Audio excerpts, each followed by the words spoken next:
Welcome back. This is Neil Chambers, a teacher contributor here at EnglishSpark.com, and today I'm presenting the Twitter Kit, and this is Module 1, the basics of a PLN. This is the second half of Module 1. In the first half, we talked about what a PLN is and why it's important. So if you missed that, I recommend going back and checking out the first half of this presentation. Right now, though, we're going to talk about how to get started with your PLN. Some of the tools behind building it. And we can categorize the tools that we need into 6 categories: social media networks, wikis, blogs, microblogs, the real world, and the virtual world. First, we're going to talk about social media networks. Everybody knows about Facebook. Facebook.com is primarily for friends and family. There's also LinkedIn.com, which is used for professional networking. Imagine LinkedIn.com as your online resume or your online CV. That's the primary use of LinkedIn. There's also Nings, which are small private networks that focus on a particular niche or a particular industry. And there are a few other few other social media networks that differ for different countries or different industries. For example, I live in Japan, and the most popular social media network here is a place called Mixi.com. So you might want to look into what's popular in your particular area or your particular industry for social media networks. In addition to social media networks, we have wikis at our disposal. Wikis are used primarily to document things. Used for collaborative projects. And so if you want to self-host your own wiki, I would recommend using MediaWiki, which is the exact same piece of software that wikipedia.org uses. But if you don't want to work with installing your own piece of software, the next best thing is wetpaint.com. I like this website basically because you can have a private wiki if you'd like, and it's still free. But there's some other services, good services out there. pbworks.com as well as wikia.com offer free wiki hosting, and you might want to check those out for some different features. In addition to wikis, we have blogs. My personal favorite is WordPress. My personal blog I host on WordPress.com, but WordPress software actually comes as a free piece of software that you can install on your own hosting service. So if you want to do it that way, that would give you a lot more power, because there's a lot of WordPress plugins that you can plug into the software to add more functionality. For example, like subscription services, bookmarking services. You can add that all into the WordPress self-hosted blogs. There's also a service called edublogs.org. This is another free WordPress-based hosting service for teachers and educators. There is blogger.com, which is an alternative to WordPress.com, the free version of WordPress. The advantage here is that with blogger.com, you can monetize your blog and choose where the advertisements will be in your blog.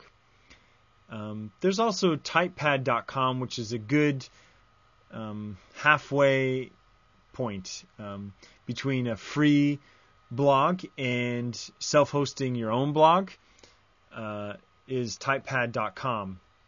Basically, if you want more control over your blog, more power over your blog, but you aren't a big geek, you don't like installing software, typepad.com is the place to go. In addition to blogs, there are microblogs. Microblogs are the same as blogs, but are limited to 140 characters. And the idea is that you post the same kind of stuff that you would post to your blog: thoughts, ideas, opinions, rants, as well as links to useful resources, movies, or videos that are useful to your PLN, you post those into your microblog. So you're creating these microblog posts, and people can respond to them with @replies and a lot of different tools. And the current leader now is Twitter. With Twitter, you can post microblog posts as well as direct message people, private message people. You can @reply, which is responding to someone's post with Twitter. And Twitter kind of just started this whole microblog craze.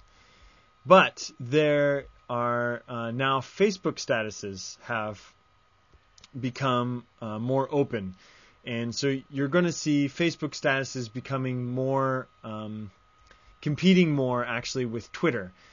And just recently, Facebook added the ability to @reply someone with Facebook statuses. So Facebook statuses are getting a lot of the functionality that Twitter has. So look out for that. These Facebook statuses, I don't think they're going to replace Twitter because Twitter is its own entity right now, but definitely something to look out for. There's also a service called Plurk, which has a lot more features than Twitter. Plurk is basically based on a karma system. The more things you do on Plurk, the more you interact with Plurk, the more karma you earn. And the less active you are, the more your karma goes down. So you lose karma, the more inactive you are. So interesting, but starting to kind of slow down and die out. There's another service called Identi.ca, which is very similar to Twitter, but it's open source. So it's gaining a lot of popularity with a lot of people, and a lot of functionalities being added to it. And the advantage is that if you join Twitter, you can link your Twitter account to Identi.ca, and you can link your Identi.ca account to your Twitter account, so that if you post to Twitter, it'll show up on Identi.ca, and if you post to Identi.ca, it'll show up on Twitter. So if you sign up for one, you get the other same price, so to speak. So something you might want to look into. In addition to microblogs, of course, there is the real world. You can meet people at professional conferences, at work, and in your community, and doing volunteer work. All these people can become a part of your PLN. And if you can't meet people in the real world, well, you can try the virtual world. Right now, there's Second Life, which is the current leader of virtual worlds, has a little over 200,000 users, very big, very rich environment with a lot of resources growing all the time. There's a lot of interesting things happening in Second Life, language learning. So if you're interested in virtual worlds, I would recommend investigating Second Life. There's also Hangout.net, which if you don't want to install all the software that comes with Second Life, you can run Hangout.net in your browser. But it's just one room that you kind of hang out with your friends. There's also There.com, which is a bit of a knockoff of Second Life. And there's Twinity.com, and their spin on things is that they replicate real cities. Right now they've replicated Berlin in Singapore. So you might want to look into that and maybe go on a virtual vacation to Berlin. All right, well, that's it for the basics behind a PLN. Next module, Module 2, we'll be talking about how to set Twitter up, how to write a good bio, and how to choose a good username for yourself. If you're interested in viewing the rest of this series, please visit us at twitterkit.englishspark.com for more details. This has been Neil Chambers at englishspark.com, and I hope to see you soon. Thank you for listening.